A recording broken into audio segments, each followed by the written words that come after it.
Welcome to Sunday Morning with the Boys. It's all Lacrosse live in a special time.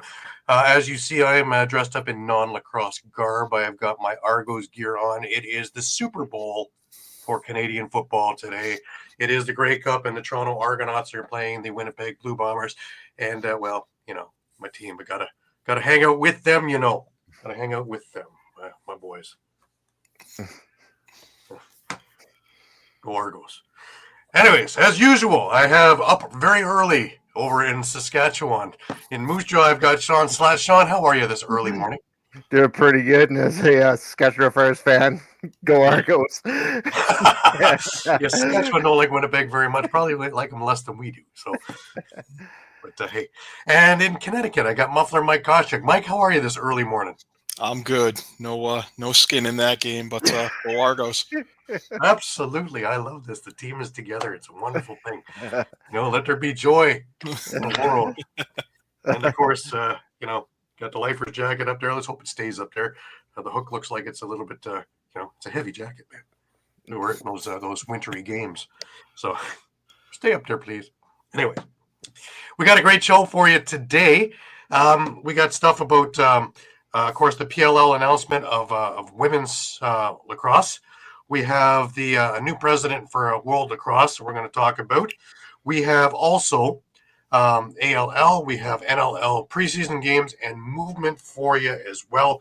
But before we get rolling, as always, just a reminder that all of our shows are streamed live across Facebook, Twitter, YouTube, and also Twitch. And you can catch it at any given time with our YouTube page, of course, all across all the time. Please remember to hit the subscribe, follow, and like buttons, and always share. Please enjoy our affiliates on Streampunk Entertainment, which is the Pat Bernard Show, The Attacking Third, Steel Steps, a whole host of other shows coming as well. And again, if you missed any of the shows, you can catch it on the Streampunk Sports Network or on the Streampunk Lacrosse Network, or of course, all across all the time, where you're going to catch retro games, interviews, library of our shows, and so much more. So please give it a look as well. It is still Indigenous History Month or Native American History Month over in the U.S. So every day there is an article going up. Please give it a look. There's some really interesting stuff going out there. We got it for another week and a half. Well, boy, the month's going by quick. We're already on the 17th. My God, I feel like I just started doing these reports, and we're almost to the end of it. Just lightning quick. Now, also, the president-elect Trump. Didn't know he was a lacrosse fan, did you? Yes, sir. Yes, sir. So if that doesn't help bolster the game, nothing will. When you start seeing Trump start going out to, some of the Baltimore local games, that'll be interesting. Hey, there you go. You got your own fans there, Mike. Hey, thanks for tuning in, Seth. Uh-huh. Yeah, okay. Oh. Yeah, okay. Yeah. Winnipeg is favored by 8.5, by the way, because, Montreal tried to break our quarterback's leg and did. So we have our backup in. So, hey, David versus Goliath. I remember that story from the Bible.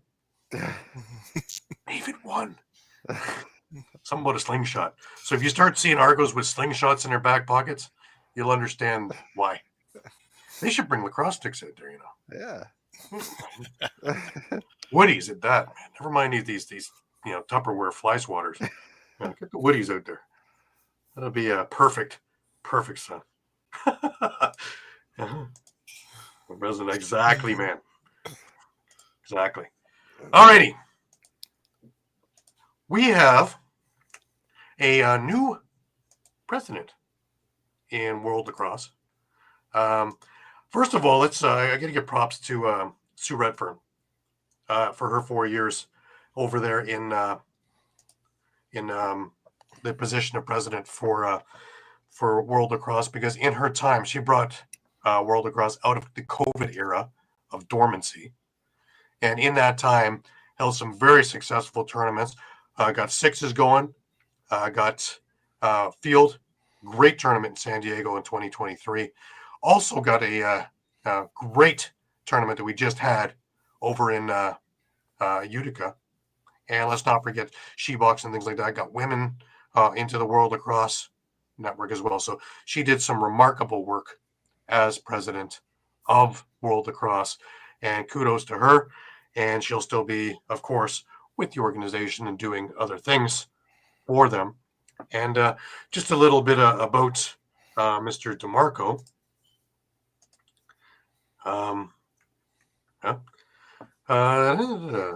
He will succeed Sue Redfern for an initial 4-year term through to 2028 and becomes the 4th World Lacrosse president following the 2008 merger of men's and women's international federations. General Assembly was held virtually with World Lacrosse Board of Directors and staff, along with delegates from the IF92 national federations and 4 continental federations. Outgoing Sue Redfern said, "Our General Assembly are crucial to the health and governance of progress for our sport and World Lacrosse, and delighted with the engagement of our members. Want to congratulate Bob on his election to the role of president. The next few years will be a thrilling and critical period as we prepare for our long-awaited return to the Olympics. I look forward to seeing Bob take on this leadership role, working with our board, staff, and members all over the world as they guide the sport to success at the highest stage." The presidential election took place among 3 candidates. Joining DeMarco on the ballot were Jacob Gross-Hagenbrock from Germany and Ronald Jones from New Zealand. DeMarco has served on the World Board since 2017 as the Director of Development and has been a member of the Nominations Committee since 2021, including his time on the Developmental Committee prior to his board election, 2010 to 17. DeMarco has guided the global membership growth for World Lacrosse from 35 to 92 national federations and contributed to the formation of the Pan American Lacrosse Association and African Association of Lacrosse. World Lacrosse CEO Jim Scher said, "Congratulations to Bob on his election as president. He has a lifelong record of development work that has spread the game of lacrosse globally. Bob has been an integral part of the success of World Lacrosse as it has flourished as an international federation, and I am excited for his leadership on the board as we continue to build on the significant progress made during Sue Redfern's presidency." DeMarco also served on World Lacrosse membership and awards working groups. Prior to his World Lacrosse experience, DeMarco was an educator in the sport for 38 years, including 25 years as a coach and 19 years stint as the associate head men's lacrosse coach at Rutgers University. DeMarco said, "I am deeply honored by the trust and support the global lacrosse community has placed in me. I believe in advancing our mission of positively impacting the lives of our participants and furthering the global development of our sport. And by working with all stakeholders under the core values of World Lacrosse, we can continue our strategic growth." I would like to give thanks to President Sue Redfern for outstanding service, leadership, guidance, and contributions to World Lacrosse. We now turn our eyes towards the future, ensuring we maximize the opportunity in front of us during one of the most pivotal periods for our sports. Excellent. Excellent. The World Lacrosse Federation is in great hands. I've known Bob a while, and really, really great to see him in charge. And I think that this is the next rung in the ladder of great things to come. And, of course, the cherry on the sundae is the Olympics in 2028. There's a number of announcements also coming up with sixes and things like that. Leslie Hawk just got named, Canadian coach, of course, just got named to the Finnish sixes team too. So that's great. One door closes, another door opens. And it's just wonderful seeing great minds moving all over the place and in countries that also are up and coming. So that's wonderful. Now, sticking with women, of course, the PLL had a major announcement this week, guys. And that, of course, is they're launching the Women's Lacrosse League, WLL, and it's set to debut at the 2025 Championship Series held in February. Now, we have the clip from ESPN when they first announced it, and here it is.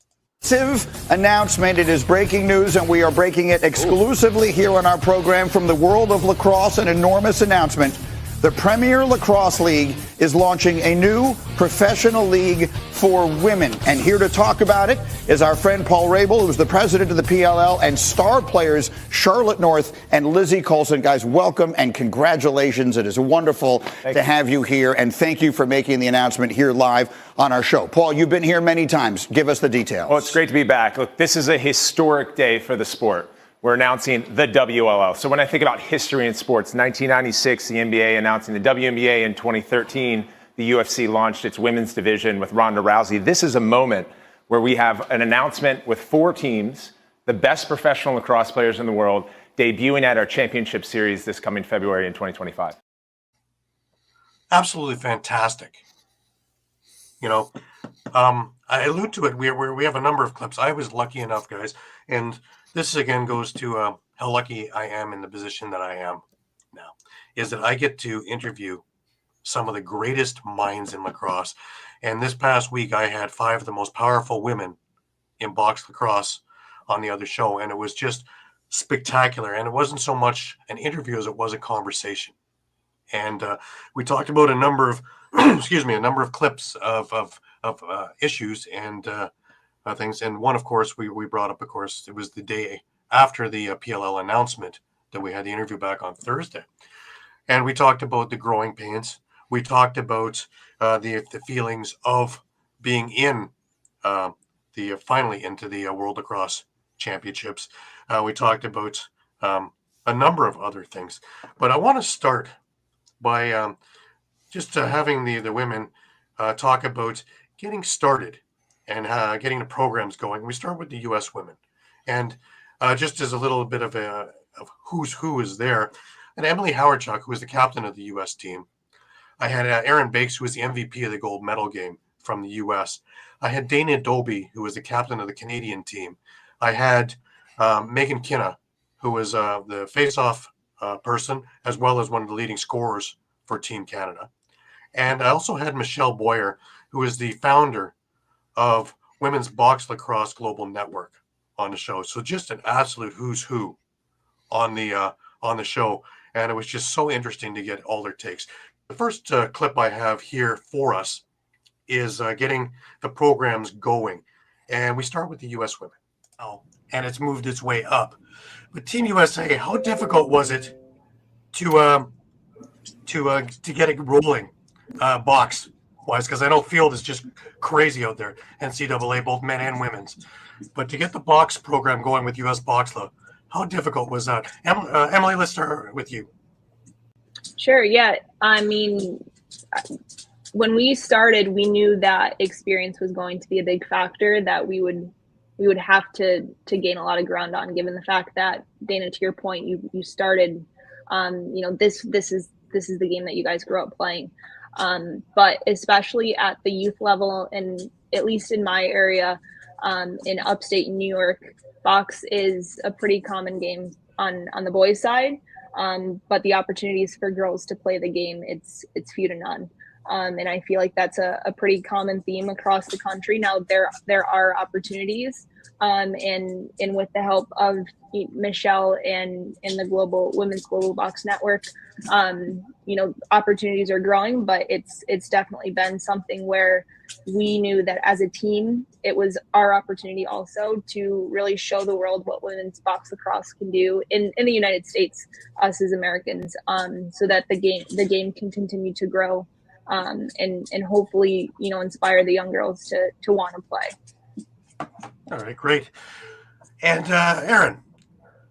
I think in terms of getting it off the ground, but as it pertains to our team, we had there was no shortage of interest. Like, our team went through 4 iterations of cuts, ID camps before that, where hundreds of women are showing up to earn this opportunity to play, and so I think that obviously only speaks to just the fact, once you give someone an opportunity, that women are going to want to do it, girls are going to want to do it. But yeah, it's been interesting to see how, the development has been slow on the box side at a youth level. Even for boys who already have the gear, it kind of just depends geographically. Is there a rink nearby, et cetera? But, have been speaking with some of my former teammates in rec leagues, and it sounds like there's a lot of growth around and excitement for the growth, and that the World Championship really was a catalyst as we anticipated it to be. So looking forward to see how that develops. And I think a lot of people, can now see how the game, men and women, how it benefits you on the field side. And, all three versions of lacrosse can exist together and all thrive together. Right. Makes some interesting points, eh? Shawn, what do you think?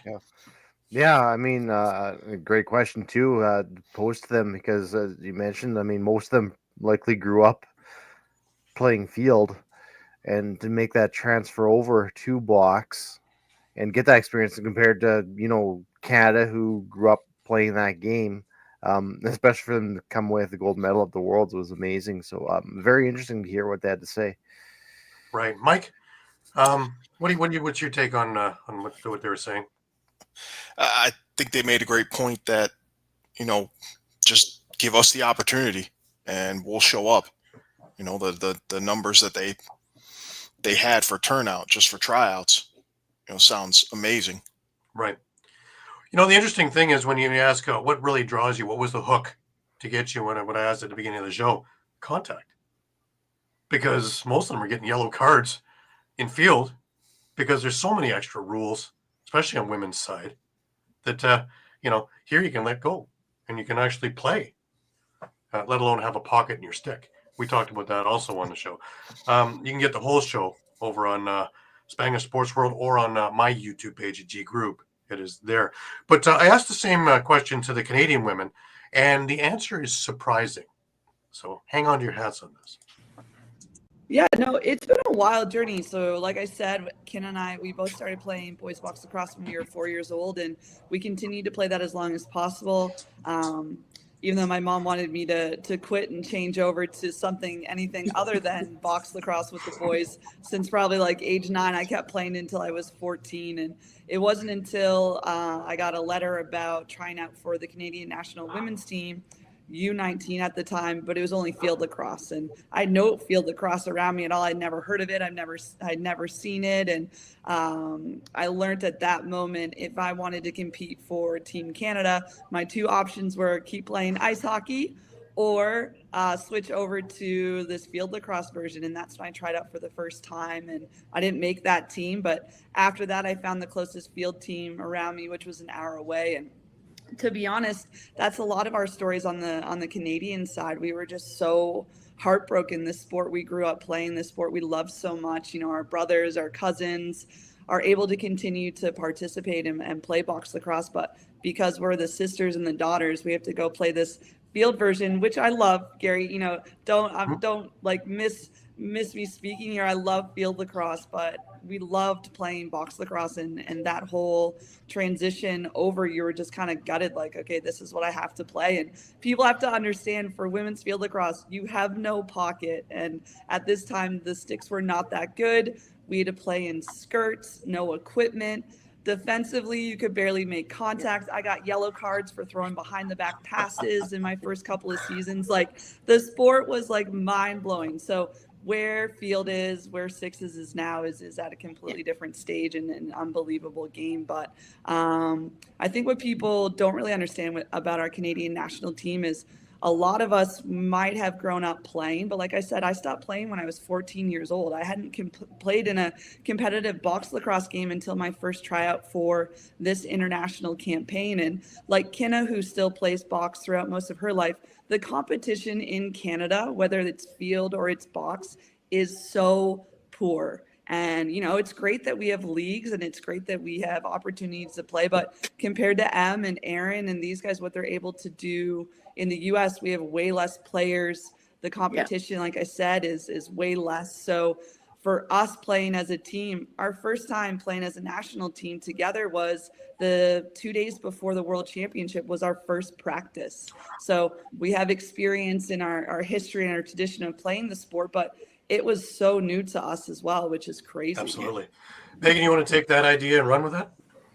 I would just say the funny difference between just viewing the U.S. girls playing box. You can kind of see the field in their way that they play a little bit, but it just reminds me of like when we go down to the States and we play field lacrosse. I'm sure to them it's like, whoa, they're playing box lacrosse on the field right now, like it's just funny, the comparison with that. I would say, yeah, like certain people have a great ideas in BC to grow the game, and kudos to like people like Savannah Smith who have created a really great league called the ALL, and it's really taken off in the last couple of years. But goes to Dana's point where the level of competition isn't at the highest it could be. There's new players. I have a girl on my team who just picked up a stick for the first time this year, so it's not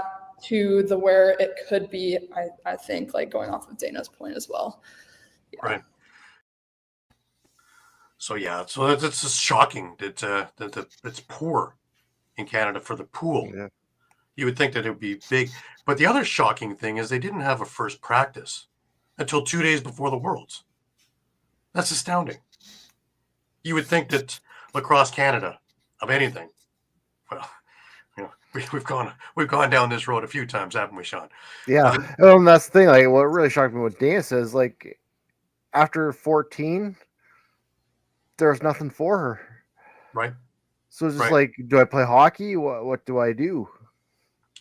Well, luckily now we have some, but like Megan was saying, she's got people playing with her that just picked up a stick this year.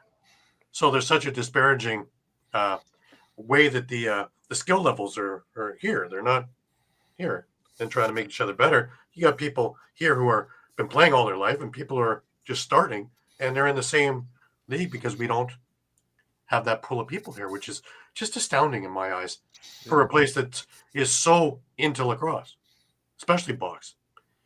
Yuka Yeti, he makes a couple of points. One, of course, Team USA played the men's teams to get the idea of the physical contact. Now, the other question was, do women wear helmets and sixes? And I believe they do. I also believe they use box sticks, which make it even more interesting when they are going to be playing, because if any of you have tried to use a women's field stick, I've tried this. It's like trying to shoot with a tennis racket. There is no pocket. And I don't get to the things going anywhere and everywhere, and you're lucky that people on the street aren't getting killed when I'm trying to shoot. So used to a box stick and it being, control. So for them to be as accurate and watch, girls like Charlotte North, watch Emily, watch Erin, watch Megan, watch Dana play the field game with this equipment. Now, of course, now the sticks are a little bit better, but still, with these non-pocketed sticks, their skill levels are so high. You have to take that, and my God, kudos to them for just being now. Give them a box stick, and wow, you see, take a look at Charlotte North in the PLL All-Star game and what she was doing. Just Yeah, then incredible. look what she did inside the box when she got a pocket. Oh God, yeah. Yeah. Oh yeah, incredible. Now, we went on further in the show to talk about the feeling. There's so much anticipation of this championship, and we talked about it for months leading up to it. And we had Michelle on, and we're talking about how many countries are going in and all the other things. But the feeling when the Worlds are, I had the four women talk about that, and here is what we came up with. That anticipation going into this tournament, and there was so much expectation. You finally get over to Utica. You finally get on the floor. I know Canada had the first game against Finland. You finally get to play. What's the feeling? Is it euphoria? Is it relief? Is it intensity? What is it, Dana? Oh, it's just like this. It's mixed emotions, honestly, Gary, because in one way you're so excited, you're so happy, you're so grateful, and in the other way you're so pissed off that you've had to wait this long. So you feel bad saying it, but I keep telling people, we waited 20 something years for this to happen, and I'm not just going to be happy that we're finally here. So I think about it, and as we were growing this campaign to make this whole World Championship start, there's women that have played lacrosse that will never be a Hall of Famer because they never played box lacrosse. Or there's awards and accolades and Legends Awards that will come out that when you try to put a woman's name on that ballot, you can't, because there's tournaments and provincials and national championships that they didn't get to win because they were never able to play. So yeah, it was mixed emotions, and I think that really empowered all of us to give our full 100%, knowing that we were playing for the past who never got to play, and how important it was to inspire that next generation. Megan, what was your feeling? You finally get a chance, and finally the first whistle goes. What's the initial feeling? Well, I took the first face off, and that was absolutely such an honor. And then 2 seconds later, Finland lays me the heck out. I was on the catwalk just above. It was honestly, like, I felt really grateful right before the whistle blew. I felt amazing when I got that ball on my stick, and then I felt humbled when I got laid out. You know, it was great. Oh, where did that I don't know. It was honestly sneak attack. You got smoked. Yeah, well, she came from a little bit off. And that was like the first video that came out about the World Lacrosse like women's championships, and like Lacrosse Extras, who doesn't miss a beat. They're constantly like starting something, and they posted that right away. It was funny. Obviously, you have to. Yeah, so emotions, great emotions. Loved it. Now, if I remember right, not long after that hit, Canada went down and scored, so it kind of alleviated a hit. But yeah, that was the first thing I had mentioned to people too. Was the first thing that I saw was face off, boom, and it wasn't Canada that made the hit. So, wow. I'll remember that for the rest of my life. I think it was good for the global growth, Megan. So it was. Yeah. So thank you. One for the team. That's literally taking one for the team. Yes. Yeah. What was it? I was watching the Netherlands USA game as well, and your guys first came out. What was the feeling? It's finally happened. I think you used the word euphoria. I was going to use that too. There's something about playing in that stadium, playing indoors. It was the first time we had played against women as a team. So that was an interesting feeling, because we all really went in being like we didn't really know how strong we were. We didn't know, because we were playing against men that are bigger than us the entirety of our training cycle. So a lot of question marks going into it. Certainly euphoria fits the bill for an adjective there. And then I think also just something to prove, and that goes, it's a twofold meaning of what we're proving. One, USA box specifically, that's always historically been lagging behind Canada as the front runners. And then also women's box, where, Dana said it best, that so many women ahead of us who played a lot longer than I have didn't have the opportunity to do so. So kind of an unconscious feeling of something to prove for them as well. Right. Emily, your feelings. Finally get the whistle and away we go. Yep, very similar to Bakes. As she mentioned, we trained against men, so there was that uncertainty piece there as where we would actually match up going into our first game against women. But there is a tremendous amount of emotion, a lot of excitement, obviously a lot of anticipation leading up to that moment. I know that our team, the amount of growth that we showed from start to finish was incredible. So to be able to now show the world, who Team 1 and who the U.S. women's box lacrosse team is, was very exciting. But we knew that it was also our job to be electric, knowing that we're with the rest of the countries at the World Championship, we're there to leave our mark. So the electric play going in, and I think, the first game, and it just continued to build as the games went on. But to then hear fans after say that they went into the arena to watch a men's game and they left the arena asking when U.S. women are playing again, because they walked by and in the first 2 minutes they saw our play and they were hooked. So I think that was also a big piece of it.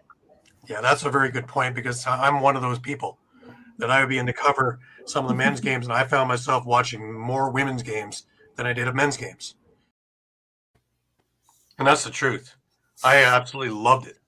I thought that the energy level that they brought, the intensity level they brought, even when the scores were lopsided, you had the other teams, the teams like Finland, the teams like Hong Kong, that were so enthused and really trying to learn. And the other part of it was the mentorship. And the teams like Canada, US, Haudenosaunee, trying to help out, and not just conversations before and after the games, but showing things and doing things, and the camaraderie, and really the way the lacrosse community is. It was to the forefront, showing everybody how great this is. Because, how do you get to the pinnacle? Is you push people up, right? It's not you just walk over and like, we're the best, because then you have no one left to play. So as these programs start advancing, everybody wins. Shawn, what do you think about what you just heard there? Yeah, I completely agree with you on that point, Gary, because I kind of look at like women's hockey where you see, Canada, US, Canada, US, Canada, US, and after a while it just gets boring because no one's really growing other than Canada and the US. Right. And it just doesn't become a competition. But the other thing that kind of caught my eye was, they talk about that hit that Emily took right off the face-off. Oh, Megan, yeah. When you go into women's lacrosse, your first instinct, well, probably not going to be as physical as the men. It was hardly more physical than the men. Yeah, absolutely. And it's funny because Utica Yeti had a comment that's it's absolutely about that gold medal game. Was the ceiling was smashed. It's one of the greatest games I ever watched too. They stole the show. They absolutely stole the show with that gold medal game, Canada and the US. And there's been enough talk that they want to have these guys go again and do best of sevens and best of fives and things like that. Things that really will bolster and keep the sticks in their hands. Mike, what do you think? Yeah, I mean, I was just going to add that, the comment about, the ladies on the Canadian team, kind of stopping playing at 14. Now we're seeing ALL, women's, East and West. Could we see ALL junior women's in the near future, which will give the women that opportunity to keep playing, through their teenage years? I think we are, because the ALL junior in its own right, I have a good relationship with Mike Hayner, who runs it. They're expanding, and they're expanding this year as well. So very, very enthused about that. So yeah, the women's ALL and the women's junior ALLs will be on the horizon of doing the same thing, because there is so much interest.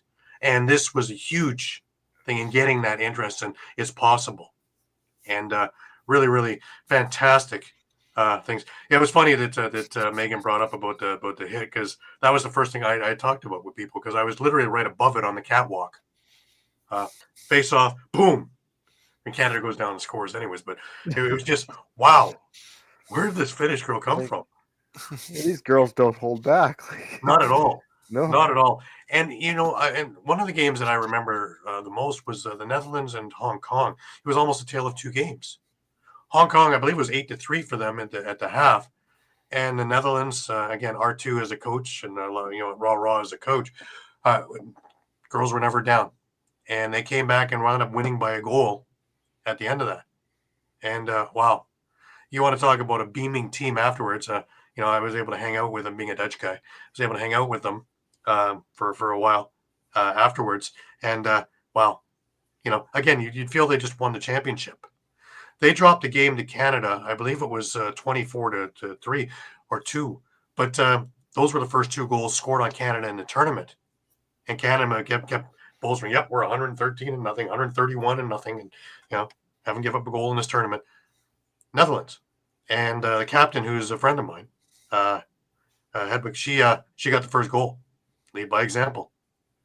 And that's a program that's up and coming, and will be something to talk about over the next number of years, because there is a lot of interest and a lot of energy and a lot of skill level. And as they learn the game, and as they go through grassroots programming, you're going to see this, where everybody's going up together again, which works. Now, interestingly enough, this was on Thursday. The PLL announcement was on Wednesday. I had already had a question written down about the WNLL, and if we had an opportunity at that. And of course, WLL, PLL came out. So I brought that question to him, and let's give a little listen to the responses on this. Never mind field, box, and have something like the way the women's hockey has jumped on, because it's caught wildfire. You can't get a ticket in Toronto for a game. It's sold out already for next year. Yeah. It's it's mind-boggling. It's taken this long for that to happen. But with the iron hot as it is, I really do think it's time that we push it forward. Do you think that this is something that we can pursue? I'm going to start with you, Emily. Yeah, absolutely. Big announcement yesterday, but I think that announcement just goes to women's sports as a whole and the opportunity that's there. And, with the resources that are out there and just the investment, you look at what happened yesterday, the investment of the PLL, investing in the women's game and launching WLL. And I promise you the product that you will see in February is going to be incredible. So yes, I think there's absolutely an opportunity. And I think, like you said, it's hot now.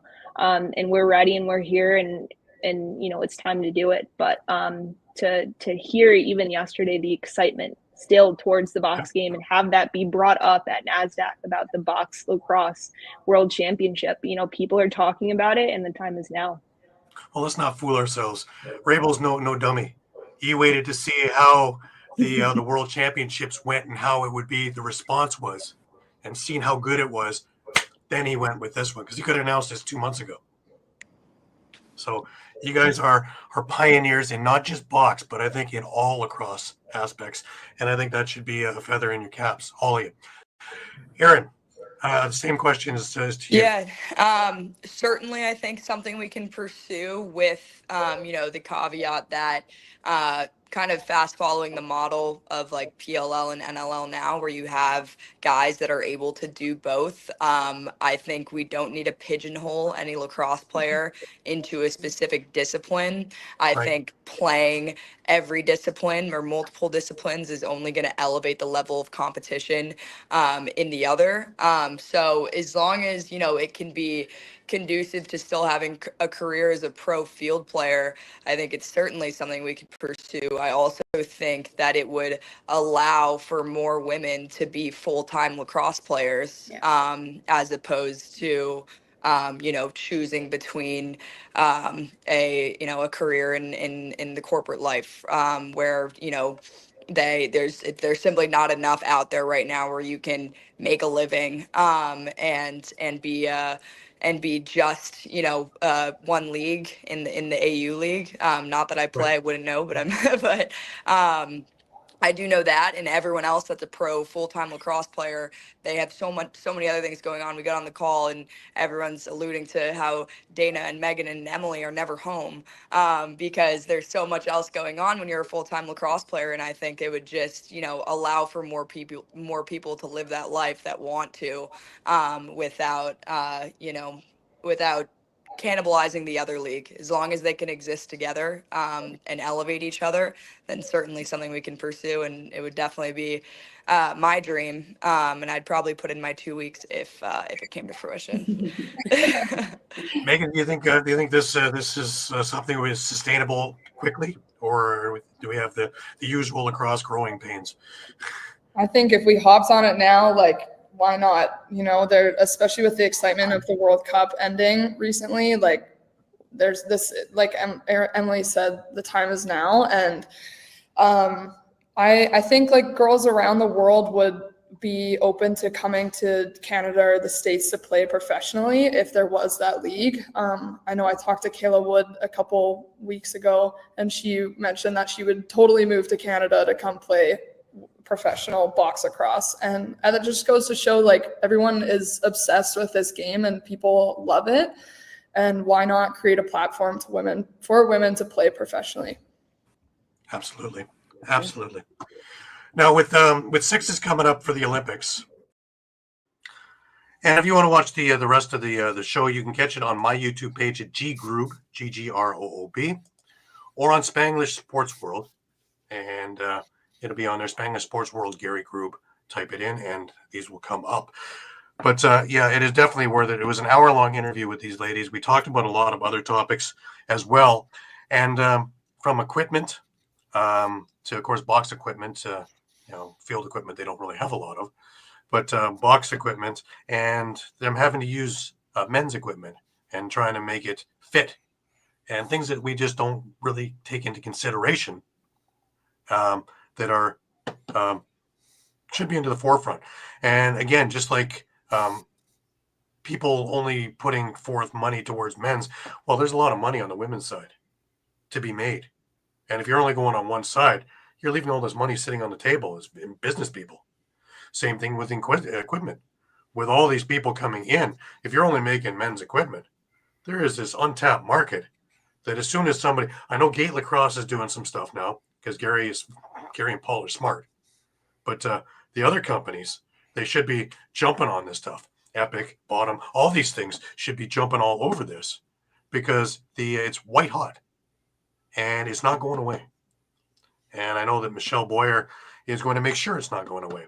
And with tournaments like She-Box and a whole mess of other ones, and with sixes coming up, they're going to need all kinds of different equipment and to fit. Mike, what do you think?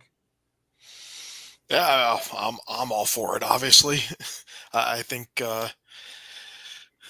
hopefully these manufacturers will are just as excited as everyone else. Having seen the tournament and seeing the response, the turnout, that they will move quickly into research and development on women's equipment and making it accessible. Right. Now, I know Michelle was doing some stuff with some of the people, equipment people at the Worlds and discussing things, and there's be some prototypes coming up for goalie equipment and things like that. But there's still a long way to go. And like Megan had said in that interview, you only wear your older brother's equipment for so long. Eventually you're going to want to get into your own equipment and, move forward with it because one, is old, and two, it's worn. So you're going to want to get some newer stuff. And as the skill levels and the shot levels, you're going to need equipment because you don't want to get hurt. Shawn, what do you think? Yeah, and I think you made a couple of good points. And like, for instance, the Gate brothers are already looking at the equipment side of things. An amazing pair of lacrosse minds there. Rabel jumping on board with this to create this league. Another, real mastermind when it comes to lacrosse. Start putting 2 to 2 together. These are, real great lacrosse minds who figured it out that this is the next big thing is women's lacrosse. Yeah. And other companies like Epic and them need to kind of take notice and look at this and say, yeah, if these guys who've been around the game their entire lives are saying, yeah, we need to jump on board on this. They need to take a look at it. Absolutely. 100% agree. So we're going to stick with it, and we're going to continue to work with them and see whatever they need, and we're more than happy to help out and see where this all goes. It's going to be an interesting time. It's going to be exciting, and really, like I say, I'm just so lucky to be able to talk to some of the greatest minds in lacrosse, and both on the men and the women's side.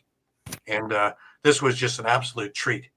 I believe I said it at the beginning of that interview, is there's certain shows where you have the dates circled on the calendar. And this was one of those shows where you knew something special was going to come out. And they were very candid about everything. Nothing was held back or shoo. They were very candid about the growing pains. They were very candid about the euphoria. They're very candid about all the great things, but also all the work that needs to be done. And we need to focus on the work that needs to be done because we got to move it to the next level. And I don't see why we can't. And there's a lot of interest. It is an exciting game. So let's get on that. Starting to sound like Don Cherry. Let's go. All right. We're going to stick with the women. We're going to go over to ALL. And, hey, it's back. It's back. And a couple of games from the ALL Women's West, which was the Hawks beating the Bats 9-5 and the Turtles beating the Deer 11-9. And just a quick look at their standings to this point. The Flying Squirrels are 2-0. Hawks are 2-1. Bats are 1-1. Turtles are 1-1, and the Deer are 0-3, but up and coming. And their next game is, I believe, December 1st. For the ALL East women, they don't start until January. Here is their schedule: the 4th, 11th, 25th of January, 8th and 22nd in February. In March, they have the last game on the 8th, and then the semifinals and finals on the 15th. All those games are at the Iroquois Lacrosse Arena. The women's West games are all at the Langley Event Center. So if you are anywhere in those areas, please stop in. You won't regret it. There's some great games going on. And really, for not a lot of money, you get to watch great box lacrosse. And isn't that what we all want? Really? All right. I put together a little AI commercial of us. And just to, before we segue ourselves into some NLL things, let's give it a little watch. Ever felt the thrill of a last-minute goal? Let's relive those moments together. Welcome to the All Lacrosse All The Time podcast, your ultimate source for everything lacrosse. From epic game recaps to exclusive player interviews, we've got you covered. Whether you're a seasoned pro or just picking up a stick, this podcast is your ticket to the world of lacrosse. Hear from the legends, get insider tips, and join a community of passionate fans just like you. We're here to fuel your love for the game, one episode at a time.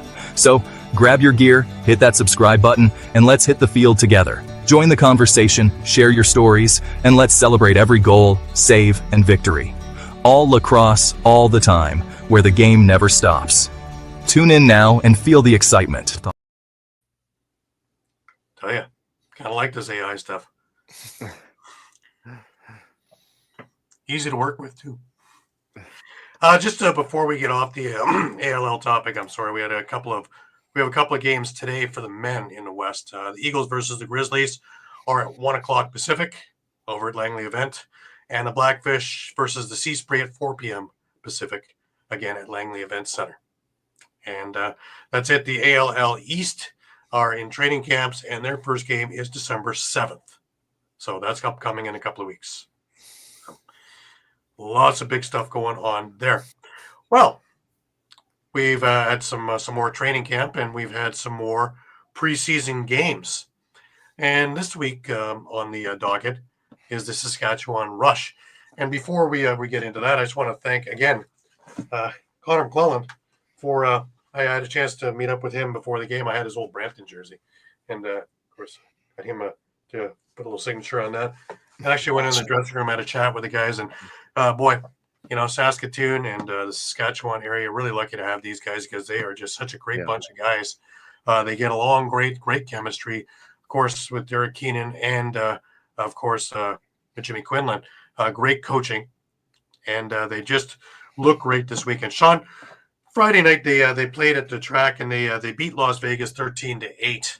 Talk a little bit about that. Yeah, so just a little bit of stats, at least from the Rush side.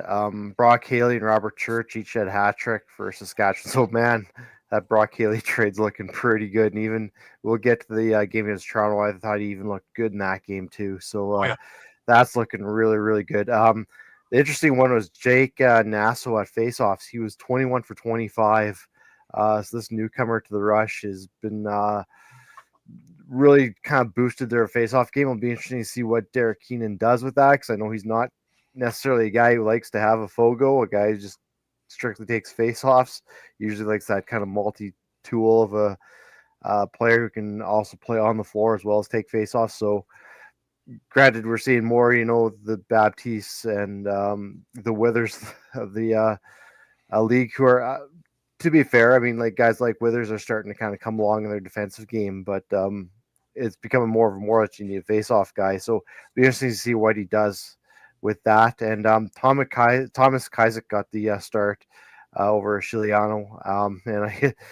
And only allowing 8 goals, I guess you kind of see why they kind of moved on from Lane Reshka, 37 saves, and when he picked up the win. Excellent. Now, the Rush again played the next night, and I was last night over in the track, and they played the Toronto Rock. It was a tale of 2 games, really. The Rock looked great in the first half, and then went with more of the guys they're trying to take a look at in the second half and didn't do as well. But Saskatchewan again, 11-9. What really stood out was some of the Saskatchewan play. The offensive juggernaut, shall we put it, of having Ryan Keenan, Austin Shanks on the other side, Robert Church, Zach Mans, Levi Anderson, Mike Triolo. Wow. and they ran around at will. Keenan, I thought it was mid-season with his diving goal in front of me. Let alone Austin Shanks with quick sticks from beside the net. And this isn't even to talk about Brock Haley and all the digging that he does and all the other things that happen off ball that we really don't watch a whole lot of. And everybody was in to do their part. The defense in front of Skigliano was great, and Skiggs played a great game. He was solid. He looked a little bit shaky at the start, but boy, did he get his feet underneath him right quick. And the rest of the game, he was lights out, and he made some absolutely phenomenal saves. And where I was sitting was almost directly behind the net. As if you go onto our page and see the pictures that I put up, you can see exactly where I was. So I was able to watch all three goalies that played last night. And boy, oh boy, Rose looked good. And Skigliano, he just looked really comfortable in what he was doing last night. Shawn, what's your take? Yeah, it took Skigliano some time to settle down. Definitely there were some goals I think he would have wanted back. But, yeah, I agree. And Clark Walter had a couple beautiful goals, too. So you can't discount him. I thought Zawada looked good on that offense. Even, Shanks was doing stuff off balls. I know there was one goal where he basically picked two defenders off to open up the floor for, I think it was Church to score. So everyone's buying in. It's starting to look like that old offense of old for the Rush where everyone's touching the ball. Everyone's playing their part. And I mean, we saw what happened. Championship after championship after championship.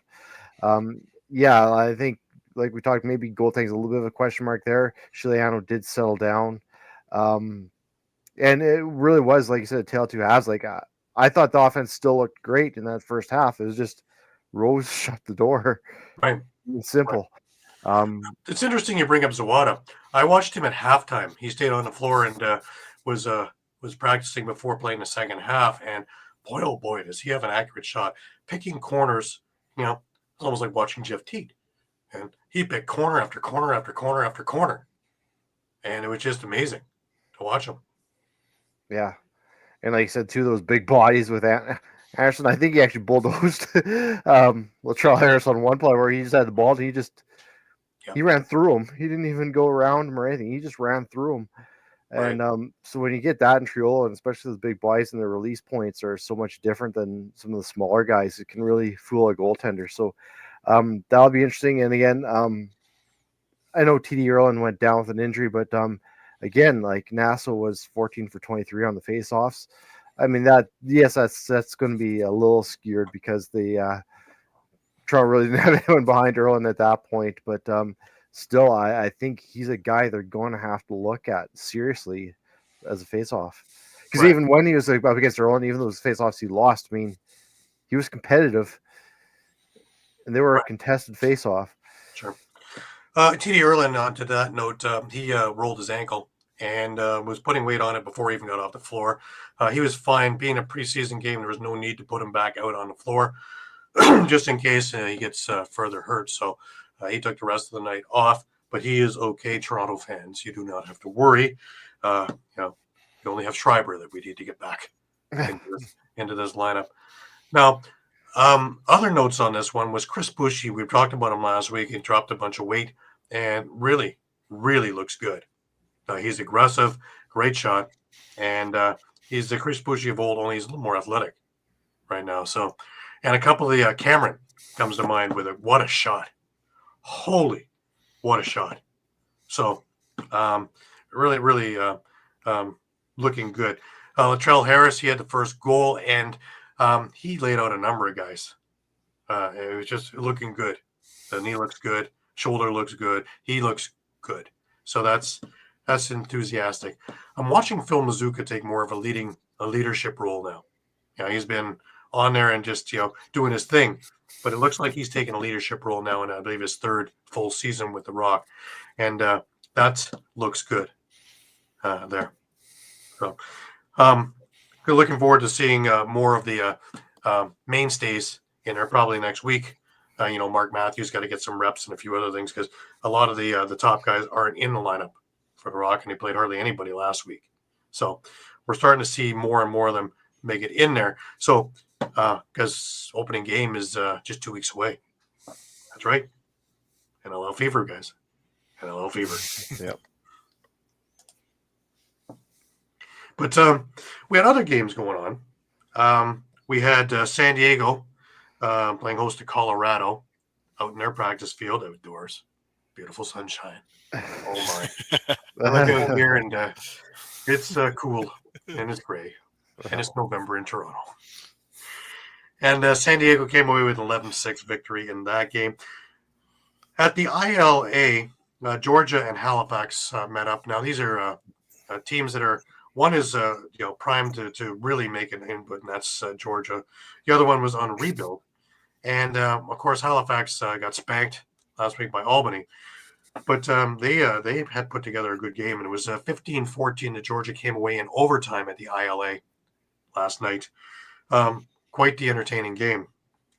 Rochester and Ottawa put together a slobber knocker, also, if you will, where Rochester came away over in Brampton with a 14-13 win, and they had their toy drive out there and put together a big toy drive there.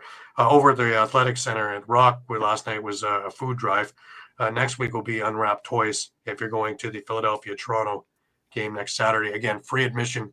If you bring an unwrapped toy, you're into a different draw and raffle or whatever. And let's help give good kids good Christmases in that. Buffalo and Las Vegas played in St. Catharines with all the proceeds of the game helping towards St. Catharines hosting the Minto Cup this coming spring or later summer. And Buffalo came out on top 14-10 in that game. So we had a lot of action. There's one game today. The Philadelphia Wings were practicing on the second rink of the Rock Athletic Center last night, and the old Philly van was there. So seems to follow everywhere. It's everywhere. It's like, where's Waldo with this van?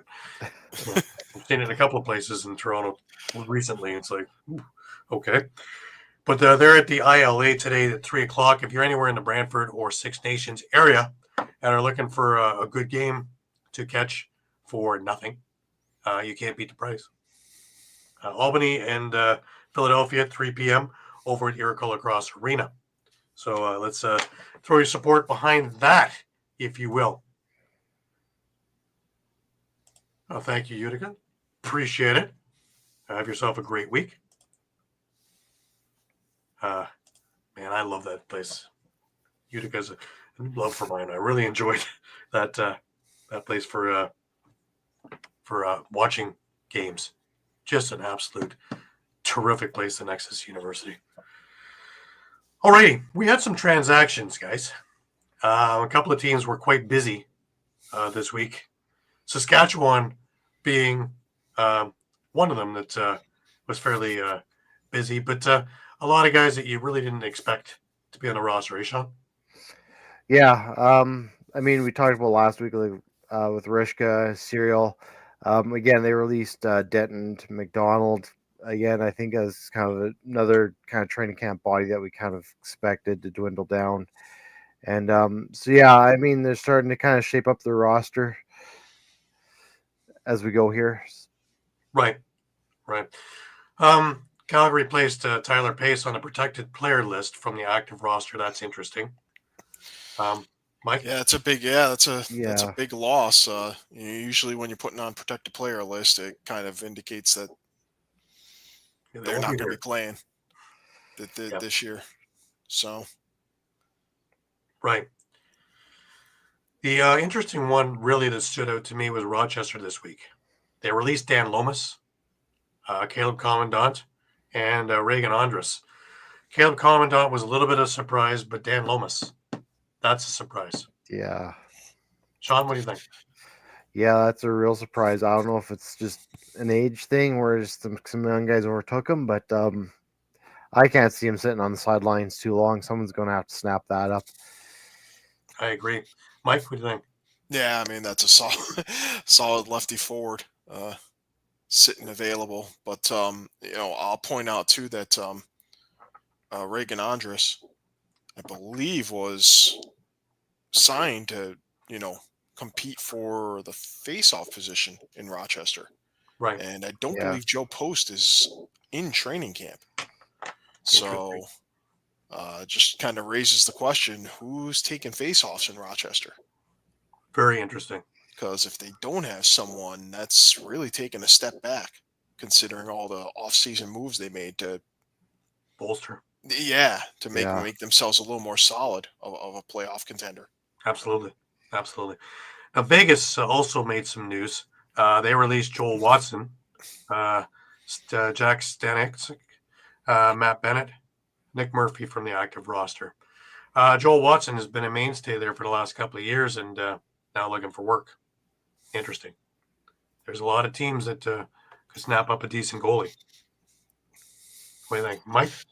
Yeah, you really can. We looked at obviously, we have the rosters that we're working with for all the teams, and when you look at the goalie position, as much as we've talked about how some of these guys have had great summers, whether in junior, whether in WLA, major series, you kind of look at the depth charts and they don't seem very deep beyond your starter, Right? and, and you factor in things like let's factor in a few guys here, because we talk about guys like Higgins, Nick Damoud, Dobson now, borderline top 5 goalie in the league. These guys are going to become top 5 goalies in the league very soon, because we may see absolutely Matt Vince retires. Maybe we see Nick Rose retire. We see Aaron Bold retire. They're getting up there in age, and that we already talked last week about how Buffalo their chance for a three-peat more than anything really rests on the health of Matt Vince. Right. I don't care how good that defense is. I don't care how good that offense is. You're going to be in trouble if Matt Vince is not in that net. Mm-hmm. Agreed. Yeah, and I mean this, and let me not sound like I'm just biased against Buffalo, because you can apply the same argument to Colorado, to Toronto, to Albany, Philadelphia, to Ottawa, to Halifax, even Calgary, Saskatchewan. It just the more I see these lists of goalies, you kind of look and you go, if the starter goes down, this team's in trouble. And you can say that for most. It's interesting you bring this up, because I was messaging back and forth with Guido Gattoni last night, of course, Holden and Tate's dad, and that came up in our conversation, was that most of these teams are in real trouble after their starting goaltender. And, it's not a secret league-wide. We have this bolstering of players all over the place, just goaltending that seems to be down, which is strange, because we have some really good up-and-coming goalies. And it takes longer to develop a goalie, obviously, as we've seen. But do we see Aaron Bold? I mentioned it in my outlook for Calgary. Do we see Aaron Bold joining the Roughnecks, who have, after Cam McLeod, they have a rookie in Bowman? But do they? Well, now you have a Joel Watson available too, who's a younger. So they may go after Watson over Bold just because he's a younger guy. Right. Interesting. Now, shifting over to Halifax, who, of course, was very busy this week, and some really interesting releases. Cam Milligan, Keelan Pilon, Tanner Buck, Noah Millsop, all who I thought could make and crack an NLL lineup. Also, Cam Smith, William Cabrera, and Tyler Davis, who was on the cusp on that. But Cam Milligan, he's an NLL player. He's proved it with Panther City. He couldn't get a sniff in Toronto because of that lineup. But really, what a great shot, great passer, Great athlete, and played great this summer for Peterborough. Just if you can't crack a lineup that's up and coming, that's puzzling in my eyes. Yeah. I really thought that he was on that lineup. Yeah. I mean, of course, this is also the effect of losing a team. Right. Period. Just with Panther City dissolving, it's we know that it's making training camp that much tougher for most teams this year. Right. Now, San Diego made some news also. They placed Kyle Jackson and Matt Sykes on the holdout lists from the active roster. And again, Shawn, you brought this up a couple of weeks ago, is at this point of training camp, we start to see some of the shifting and shuffling and some of the strange math to keep guys in your control, though you're not going to have them in your starting lineup, but you don't want to cut them outright. Yeah, it's kind of find those loopholes on how can I hide players on my roster without releasing them so I can hold on to their rights for now to see what I've got, especially with those veterans who don't necessarily need to be on the floor. And maybe that's what we're seeing with Kyle Jackson and Matt Sykes right now. Right. Yet to be seen. It's hard to say at this point. Right. Now, the other one is Albany, and they signed Will Johansson to a 2-year agreement. So now you got Johansson locked up, Jameson locked up. You have Andrew Kidd on his way up, who looked great this summer.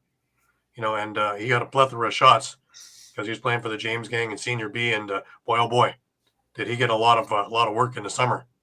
So he's on the way up, ready, willing, and able, and we'll do ALL while he's waiting.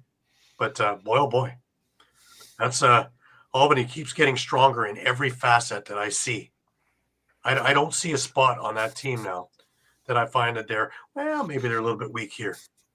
Mike, am I misled here, or am I? No, and we talked about it for a good chunk of last year. I think the oldest player on the team is Colton Watkinson, and he's 31 or 32, somewhere in there. I don't even think he's that old. I think he's just coming in 30 now. So, and sorry, apologies to Colton, buddy of mine. My aged him a bit, but the overarching point is, this team, when you look at that, they've got, you can't say they don't have a window of 6 to 7 years now where they can really be one of the premier teams in the league and maybe have their own dynasty of cup championships. I was going to say 100%. I was going to say 100%. Yeah. If they can keep it, it's really similar to what we saw with Saskatchewan's dynasty, and they're on the cusp of pretty much building it again, especially on the defensive side. Yeah. Now, we had a couple of other releases that were not really surprises, but in still, Steve Fryer, Calgary released him, hence it being only Cam McLeod now and Bowman as their goalies. I thought he had a chance to be the backup there, and over a rookie, I thought he had a serious chance of being it, and just wasn't meant to be by the looks of it. I don't know if he's going to continue to look for work there, or he's just going to say, okay, on to coaching. The Rock released Jordan McKenna from the active roster, and he's had a couple of stints around, and this is too, I think, in Toronto, just too potent a lineup. There's too many names, and again, like you said, Mike, one of the results of having a team fold that was a perennial playoff team. So you had a lot of really good talent going all over the place. Watching Elijah Gash last night, boy, oh boy, I'd seen him play before, but boy, is this ever a big, strong guy? He's just a piece of iron running around the floor. Yeah, and you have to, not to slag on Panther City again, but boy, would either of you have not had Panther City on your short list of cup contenders had they stayed together? Yeah. Especially with that front office. Definitely.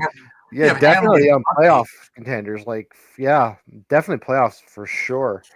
Right. And and then you look at a guy like Elijah Gash, who would have had the mentorship, with Matt Hosick, Evan Messenger, John Lintz, Connor Sellers.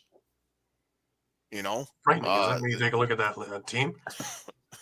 Yeah, Like, I'm there's sure teams thriving I'm and sure can't he get would have near been it. projected to be, part of the core in Panther City. Because easily with that team, you could slot him 3 or 4 behind. Yeah. I don't know, Vancouver, Albany.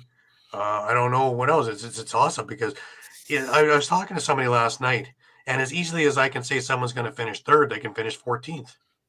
There's that much parity right now in this league, and it's just interesting to see how the mad scientists, the GMs, and coaches will put together their squads, and who's going on the practice rosters. Because for the first time in history, I think your practice squad can be as strong as your starting squad. Yeah. And that's why that dispersal draft just shook everything to the core, right? Because all of a sudden you thought you had your lineup set. Now you're probably picking up a guy or two off that dispersal draft who's a 1 or 2 guy that's going to crack your lineup. Right. Now that throws Again, everything bringing out it the to the point window. of if you're near an ALL arena, you're going to want to spend your $10 and watch the NLL game that you're about to see, because there's a lot of guys that are supposed to be in the NLL right now. Yeah. They're going to be playing ALL, and you're going to see some wild competition and wild games. Then you're going to see a lot of skill. And with that kind of area, you're going to be able to see what these guys can really do dipsy doodling. So this could actually be even more entertaining as a fan's perspective than some of the NLL games you're about to watch, because these are going to be defensive struggles, because you got, this is one of the few things where you can say you're watching the best of the best in the world. Each and every game. Play one another. You already have one of the best playing in NLL West right now with Christian Del Bianco. Del Bianco. Like, if you have a chance to go to Langley Event Center and watch him play, why wouldn't you? Why wouldn't you? For $10 or whatever it cost you.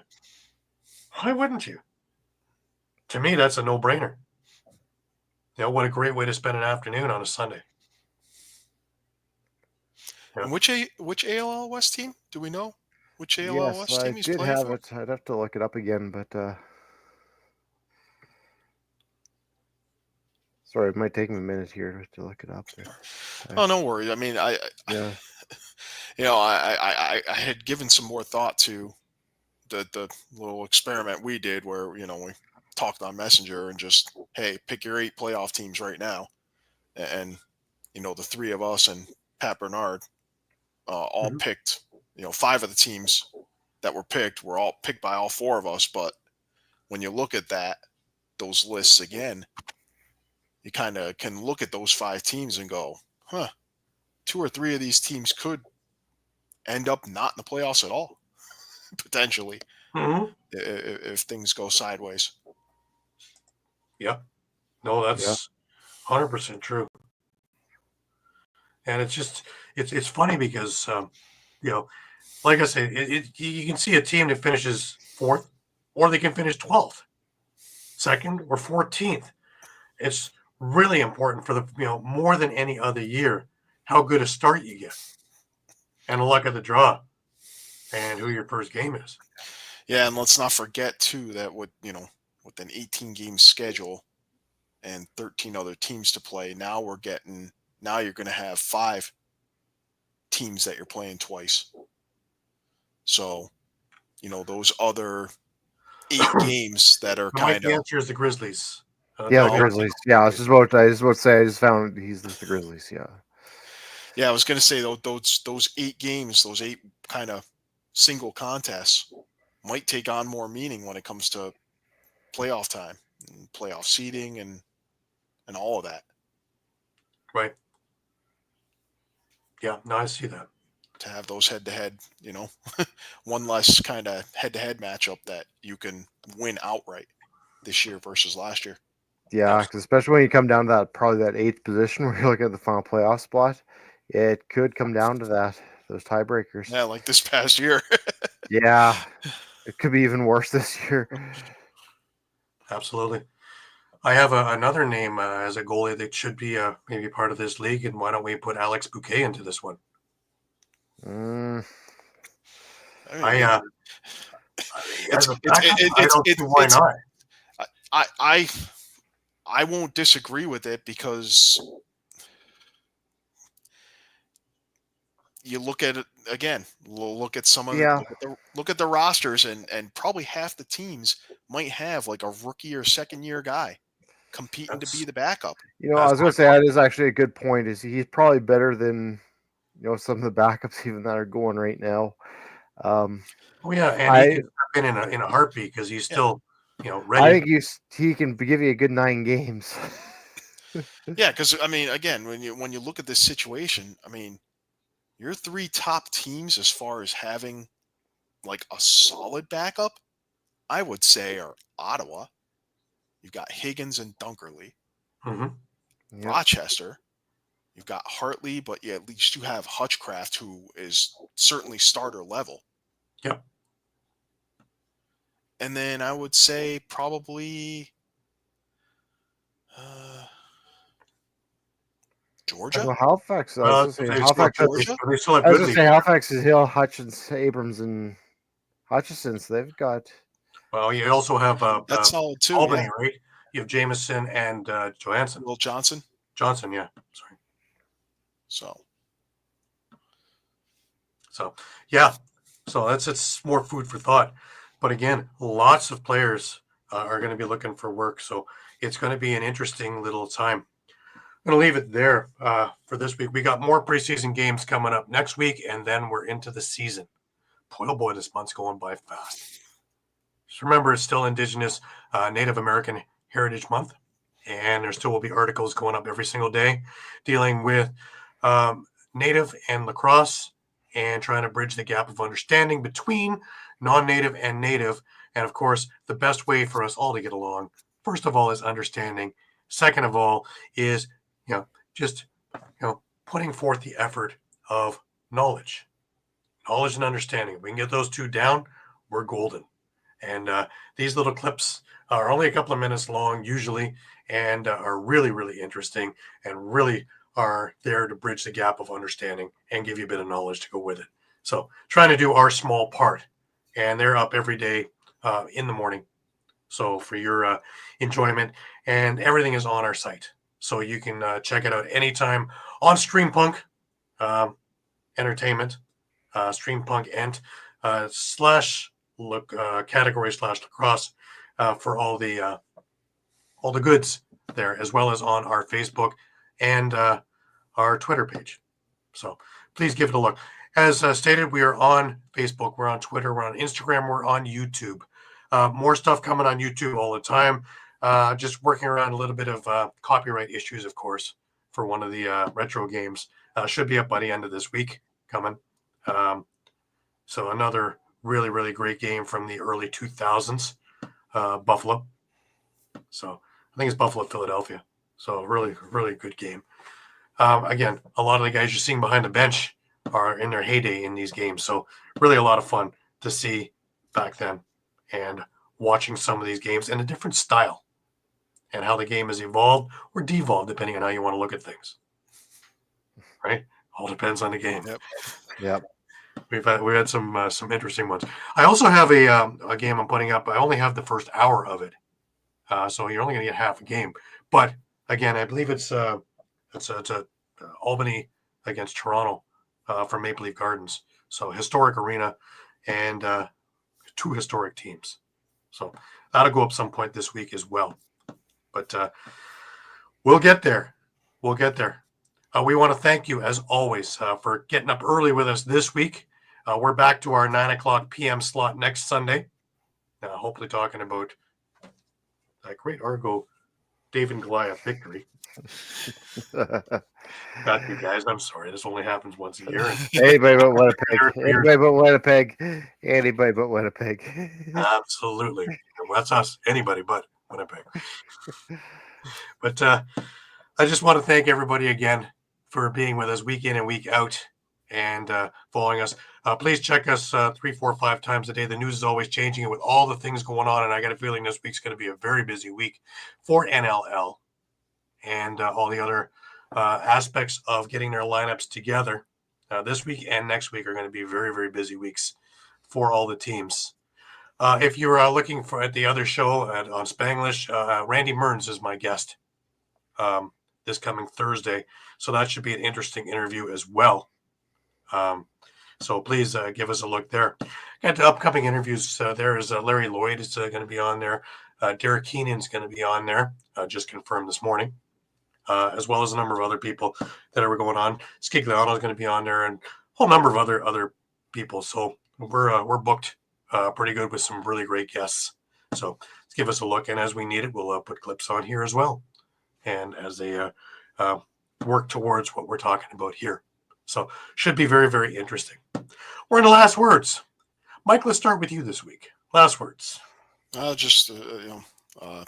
Great interview, obviously, with some of the ladies involved in the World Championships and the Box Lacrosse Network.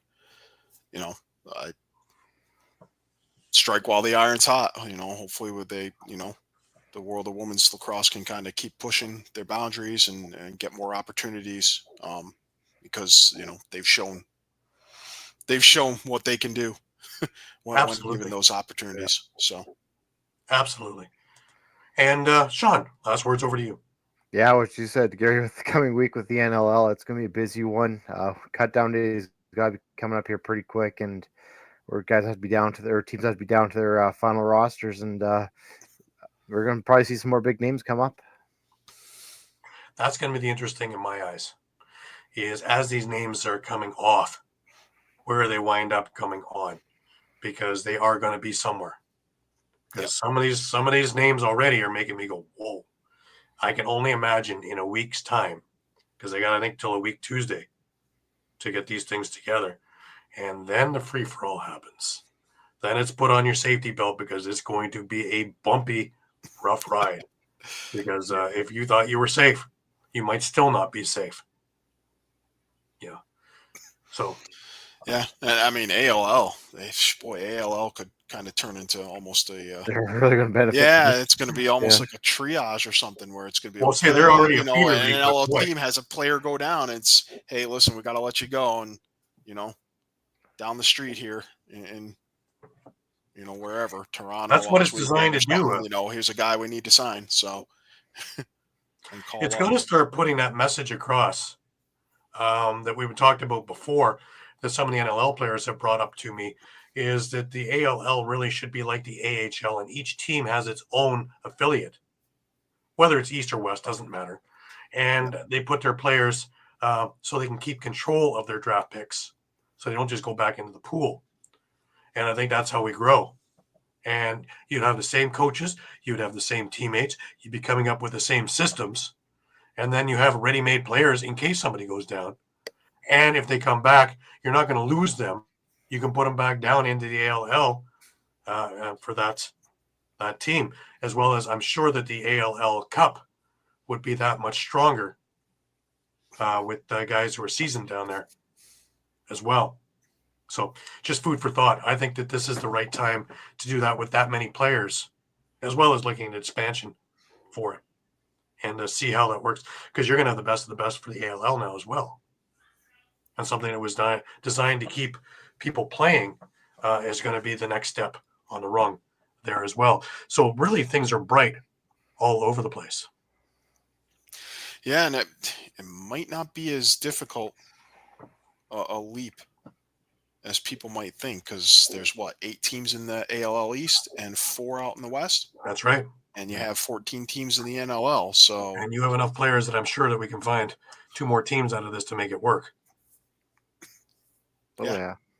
So this is definitely something that Paul St. John is going to have to look at and work with Commissioner Frood and see if they can come up with a satisfactory idea and plan and get it together, because I think it's the next step, honestly. But let's leave it there. Again, thank you all for a great week and a great show. And please come back with us next week, Sunday night at 9 p.m. in our regular time slot. For Shawn Slaght over in Moose Jaw, for Muffler Mike Kostiuk over in Connecticut, I'm Gary Groob in Toronto. Go Argos. And until next week, keep your stick in your hands and have yourself an absolutely fantastic week. Until then.